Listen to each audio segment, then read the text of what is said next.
A paz do Senhor, meus queridos e amados irmãos. Deus seja glorificado e exaltado por mais esse momento, mais essa oportunidade que Ele nos concede, irmãos, de poder vir até aqui para fazer mais um comentário sobre a lição bíblica da escola dominical, classe de adultos, né? A lição hoje é a lição de número 11. Mais uma lição abençoada. Eu tenho certeza que todos nós vamos aprender muito com essa lição. O tema da lição é o reinado de Ezequias.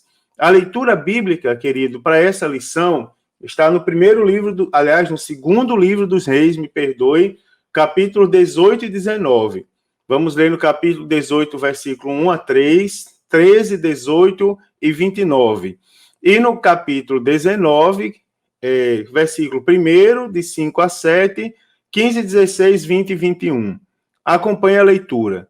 E sucedeu que, no terceiro ano de Oséias, filho de Elá, rei de Israel, começou a reinar Ezequias, filho de Acais, rei de Judá. Tinha 25 anos de idade quando começou a reinar, e 29 anos reinou em Jerusalém. E era o nome de sua mãe, Abi, filha de Zacarias, e fez o que era reto aos olhos do Senhor, conforme tudo o que fizera Davi, seu pai. Porém, no ano 14º do rei Ezequias, subiu Senaqueribe, rei da Assíria, contra todas as cidades fortes de Judá e as tomou. Rabsaque, pois, se pôs em pé e clamou em alta voz em judaico, e falou e disse: ouvi a palavra do grande rei, do rei da Síria. Assim diz o rei: não vos engane, Ezequias, porque não vos poderá livrar da sua mão. E aconteceu que Ezequias, tendo ouvido, rasgou as suas vestes e se cobriu com pano de saco e entrou na casa do Senhor. E os servos do rei Ezequias vieram a Isaías. E Isaías lhes disse: assim direis a vosso Senhor, assim diz o Senhor: não temas as palavras que ouviste, com as quais os servos do rei da Síria me blasfemaram.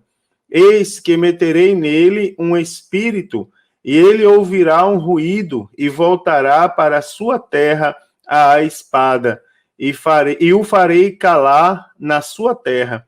E orou Ezequias perante o Senhor e disse: ó Senhor, Deus de Israel, que habitas entre os querubins, tu mesmo, só tu és Deus de todos os reinos da terra. Tu fizeste os céus e a terra. Inclina, Senhor, o teu ouvido e ouve. Abre, Senhor, os teus olhos e olha. Ouve as palavras de Senaqueribe, que ele enviou para afrontar o Deus vivo. Então, Isaías, filho de Amós, mandou dizer a Ezequias: assim diz o Senhor, Deus de Israel: o que me pediste acerca de Senaqueribe, rei da Síria, eu ouvi. Esta é a palavra que o Senhor falou dele. A virgem, a filha de Sião, te despreza, de ti zomba. A filha de Jerusalém meneia a cabeça por detrás de ti.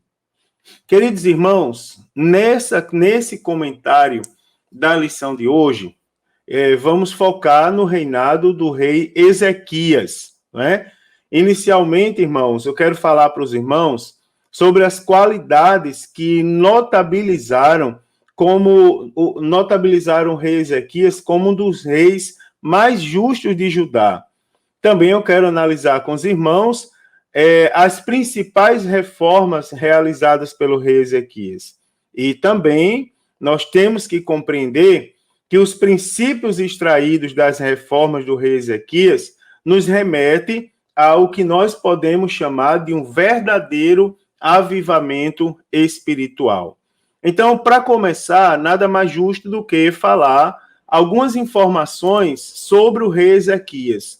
Primeiro, o seu nome e a sua origem. Irmãos, o rei Ezequias é proveniente da língua, aliás, o nome Ezequias é proveniente da língua hebraica e significa fortalecido por Deus.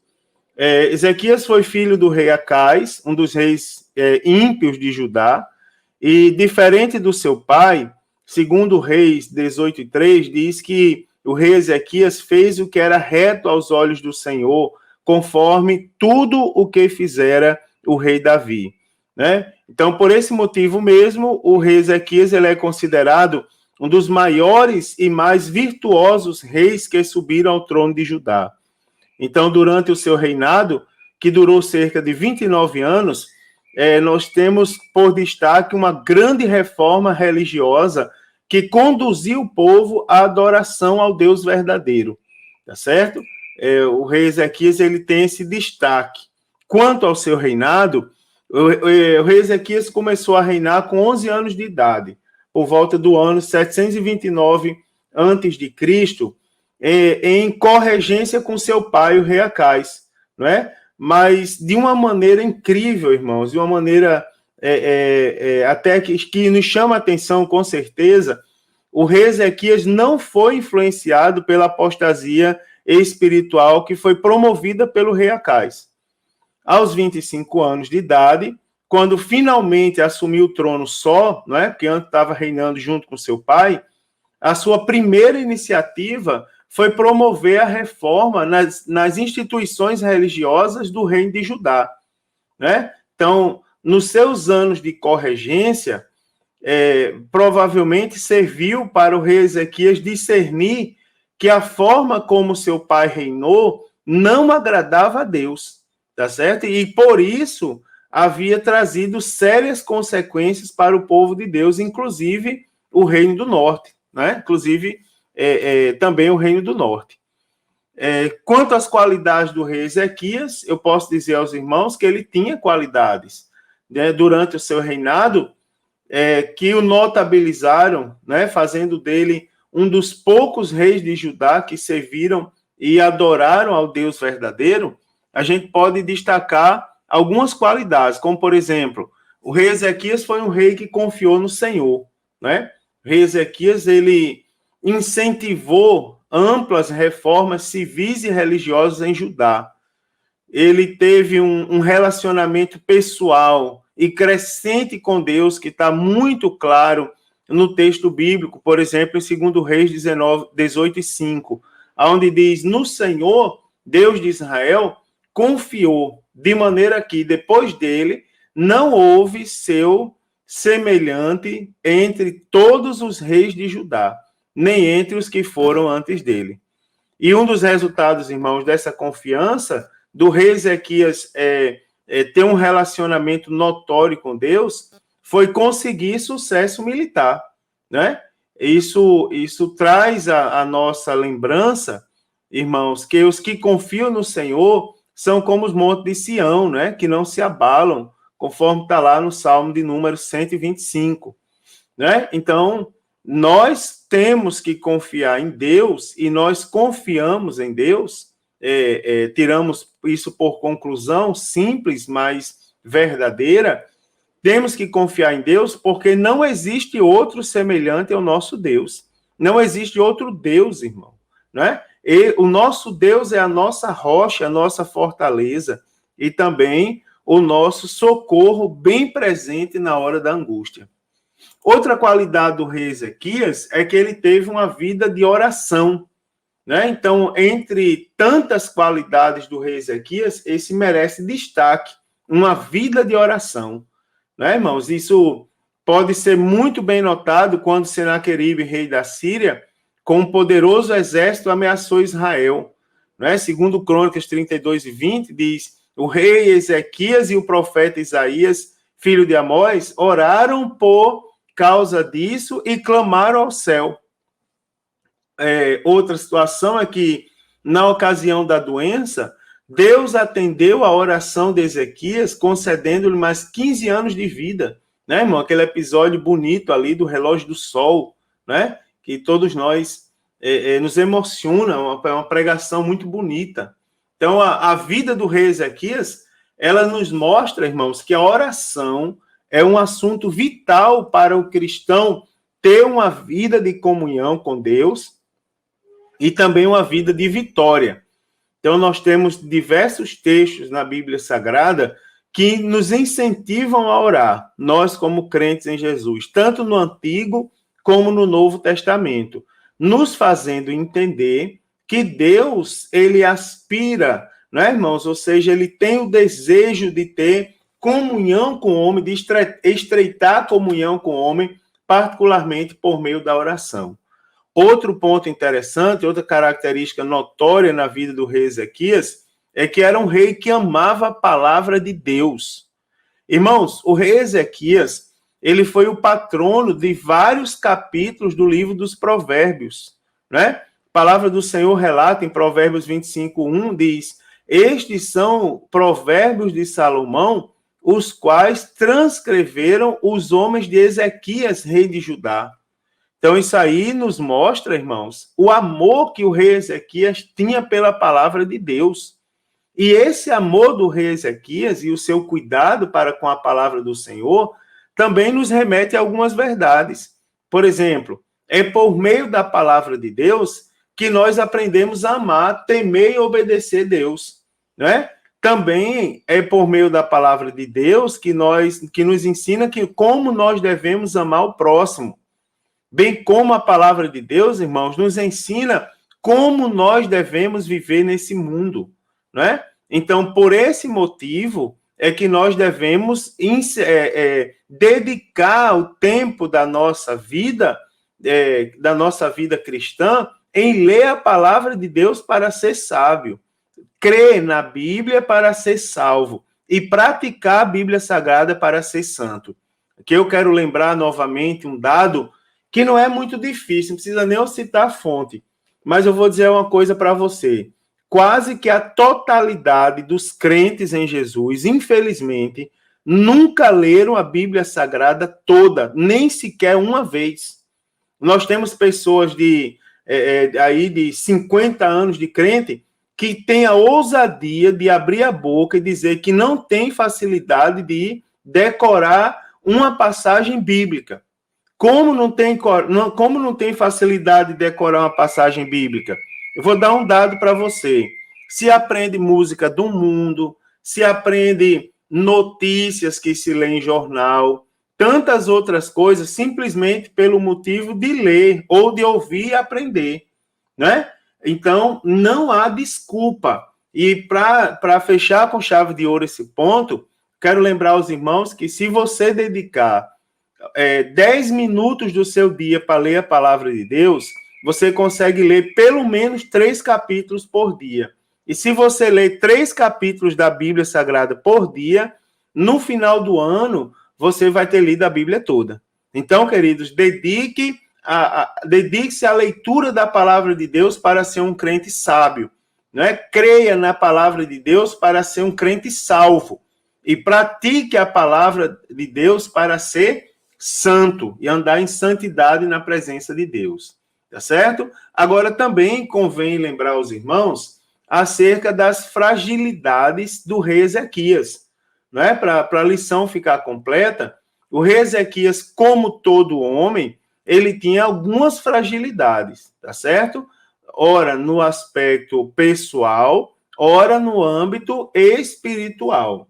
Então, algumas fragilidades do rei Ezequias. Por exemplo, ele demonstrou pouco interesse em preservar a herança espiritual para gerações vindouras, né? Então, o texto bíblico, ele relata que logo após a sentença de Deus pronunciada pelo profeta Isaías, o rei Ezequias respondeu: boa é a palavra que dissestes. Disse mais: e não haverá, pois, em meus dias paz e verdade, né? Isso que significa que a profecia ela teria cumprimento. E o rei Ezequias, ele pronuncia que aquela profecia seria boa por 2 razões. Primeiro, porque era uma profecia autêntica.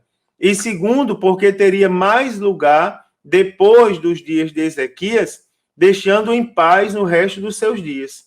Então, foi eu posso dizer aos irmãos que uma notável demonstração de egoísmo da parte do rei Ezequias, né, irmãos? Então, o rei Manassés, que é o seu filho, ele sofreria devido àquela questão do avanço dos babilônicos. Mas o que importava isso para Ezequias? Né? Ele mesmo terminaria o curso da sua vida em paz. Então, no final dos seus dias, o rei Ezequias se arrependeu do seu orgulho. Isso lhe salvou, mas não salvou a sua nação.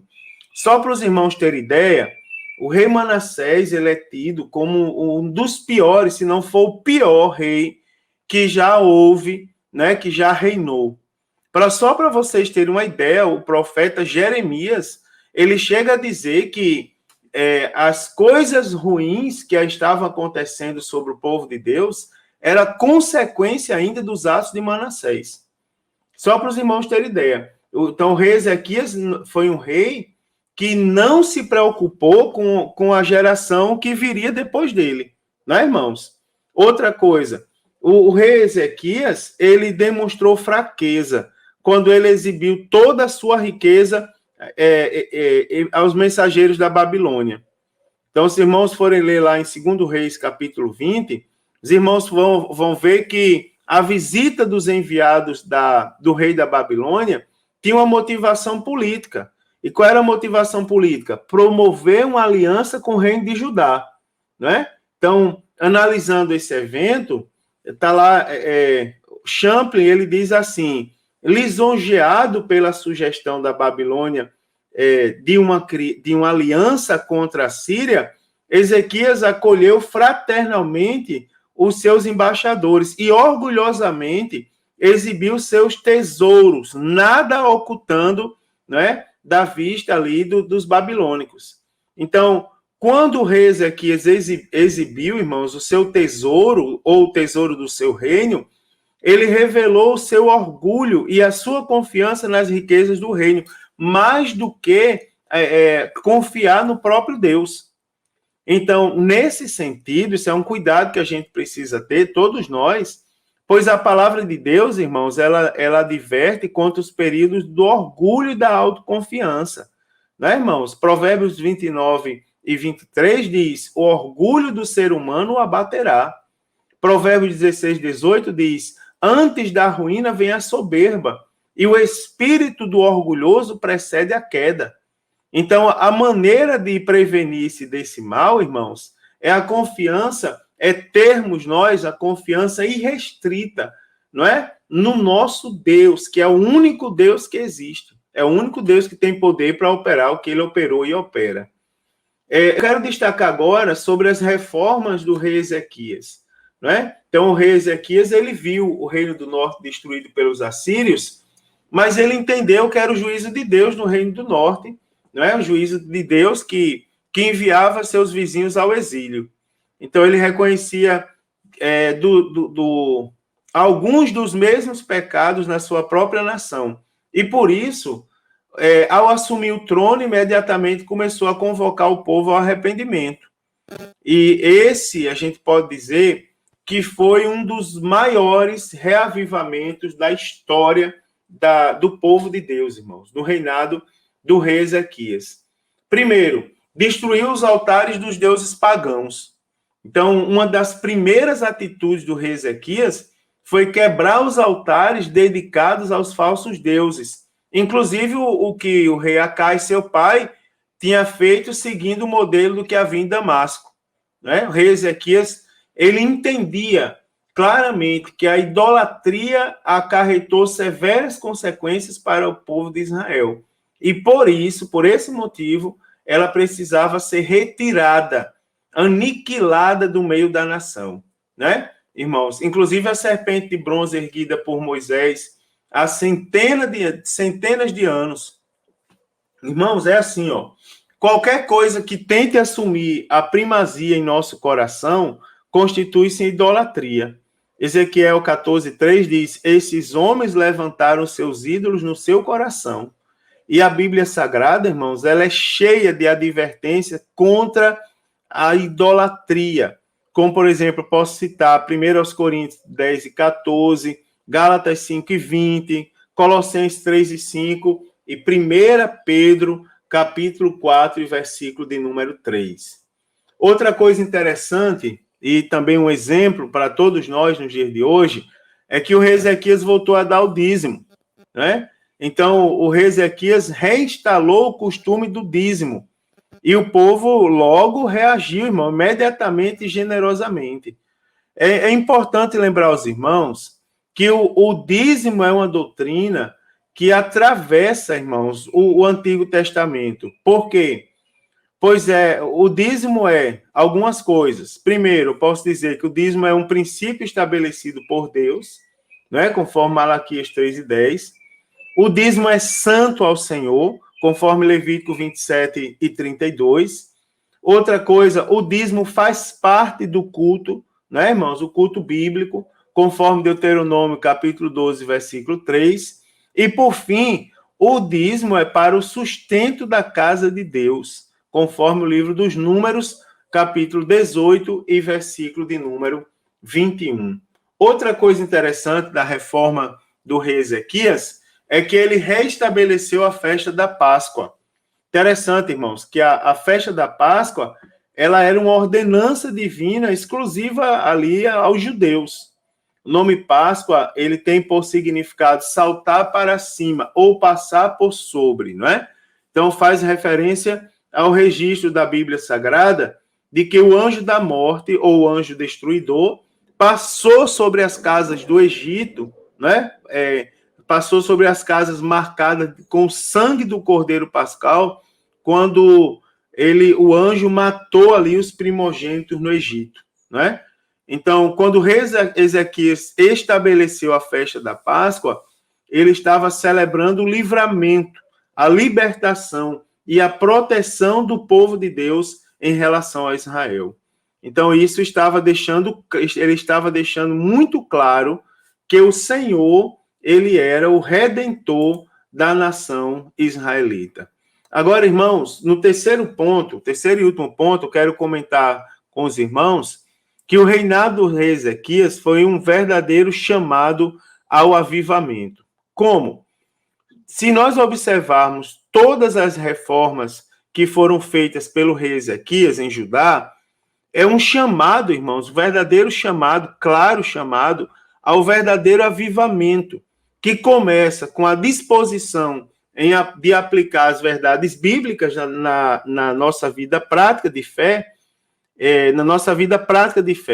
Então, sendo assim, três coisas nós podemos notar aqui indispensáveis para ocorrer um verdadeiro avivamento. Então, todas essas, por sua vez, podem ser vistas, irmãos, no reinado do rei Ezequias. Por exemplo, vou falar a primeira delas, a confissão dos pecados. Então, nós devemos reconhecer as áreas da nossa vida em que nos desviamos da vontade de Deus e da sua palavra. E, mediante esse reconhecimento, nós devemos confessar diante de Deus esses pecados específicos. Isso é algo, irmão, que a igreja atual está perdendo esse bom costume. Eu lembro que na época da celebração da Santa Ceia, os pastores, na minha juventude na igreja, eles davam a oportunidade para, se houvesse alguém em pecado, a oportunidade daquela pessoa se reconciliar. E acredite, as pessoas ficavam de pé, confessavam o pecado e pediam perdão à igreja. Irmão, isso é muito interessante. Parece um exagero, mas não é. Isso faz toda uma diferença. Porque a Bíblia diz que o que se arrepende e deixa, esse alcança misericórdia da parte de Deus. Outro ponto interessante para o verdadeiro avivamento é a santificação. Dentro desse aspecto, a gente precisa ter em mente que a igreja é a casa de Deus, irmão, segundo o novo concerto. Eu tenho dito à minha igreja que há uma diferença entre a nossa casa e a igreja. Tudo bem, a nossa casa pode ser dita como uma extensão da igreja, como muitos ensinam. Só que é diferente. Por exemplo, você já viu a cena, ou já viveu a cena, de você ser maltratado na rua e não poder revidar. Por exemplo, por questões de educação, de hierarquia, de você ver pessoas sendo mal educadas e não poder consertar, não poder aconselhar. Agora, é comum quando muitos de nós entramos na nossa casa, queremos o quê? Descarregar aquela raiva, aquele sentimento, aquele peso que a gente traz no coração nas pessoas que estão em nossa volta. Porque na nossa casa temos liberdade para adorar, para orar, só que também é na nossa casa onde a gente descarrega tudo que a gente não pode fazer fora de casa. Na casa de Deus é diferente. A igreja é a casa de Deus, segundo o novo concerto, né, irmãos? A igreja é um lugar onde a gente vai exclusivamente para adorar a Deus. É verdade. Então, tudo que nas crenças, né, no culto e na vida da igreja, claramente contraria a vontade de Deus, conforme é revelado nas Escrituras, deve ser abolido. Tudo o que em qualquer crença, né, irmãos? Que em qualquer crença, tudo o que contraria a vontade de Deus deve ser abolido da casa de Deus. Então, semelhantemente, o próprio crente, como templo do Espírito Santo, ele deve ser purificado de toda injustiça. Ou seja, ele deve entrar no processo da santificação, não é? Ele deve, como templo, assim como o templo físico que a gente frequenta, a igreja que a gente frequenta, o nosso coração deve ser, irmãos, exclusivamente o templo de Deus, não é? Guardado ali, dedicado exclusivamente à adoração a Deus. Também, queridos, a renovação da aliança, não é? A cada dia nós devemos renovar a nossa dedicação a Deus, não é? Ao seu reino e à sua causa justa na terra. E nós devemos manifestar, irmão, um desejo sincero de nos desviar da iniquidade do mundo e resistir ao pecado. Então, a renovação da aliança, ela é o que nos impulsiona todos os dias a servir somente a Deus. Deuteronômio 10 e 12, o livro para se ter em memória, né, que é o livro do Deuteronômio, ele diz assim: sirvas ao Senhor teu Deus com todo o teu coração e com toda a tua alma. E no Novo Testamento acrescenta, com todo o teu entendimento, não é? Que lição maravilhosa, irmãos. Quantas aplicações à nossa vida nós não podemos tirar daqui. Então, como para concluir esse breve comentário, eu quero dizer aos irmãos que o rei Ezequias, mesmo sendo criado em uma casa ímpia, ele não se deixou corromper, se tornando um dos reis mais justos de Judá, tá certo?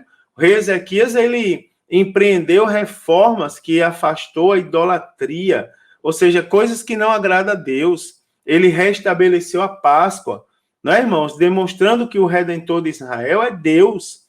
E ele convocou o povo para a santificação e também para o serviço a Deus. Então, essas atitudes do rei Ezequias aplicadas à nossa vida de fé, ela nos encaminha, irmãos, a buscarmos um verdadeiro avivamento espiritual na nossa vida. Que lição, né, irmãos? Que lição maravilhosa. Eu creio que nenhum dos irmãos vai querer faltar essa lição no domingo. Com esse breve comentário e a leitura da lição bíblica dessa semana, com certeza os irmãos estarão muito bem preparados para a lição de domingo. Não deixe de ir à escola dominical. Se tiver na sua igreja, vá, não é, irmãos? Participe da aula, tire suas dúvidas, faça suas colocações, leve suas conclusões anotadas e ajude o seu professor a ministrar a lição, inclusive, tá certo? Com certeza vai ser uma excelente aula. Então, que Deus nos abençoe e que tenha uma boa aula e que, se Jesus não voltar, irmãos, a próxima semana eu possa voltar aqui para comentar a penúltima lição desse trimestre, a lição de número 12, tá certo? A paz do Senhor a todos os irmãos e uma excelente aula a todos.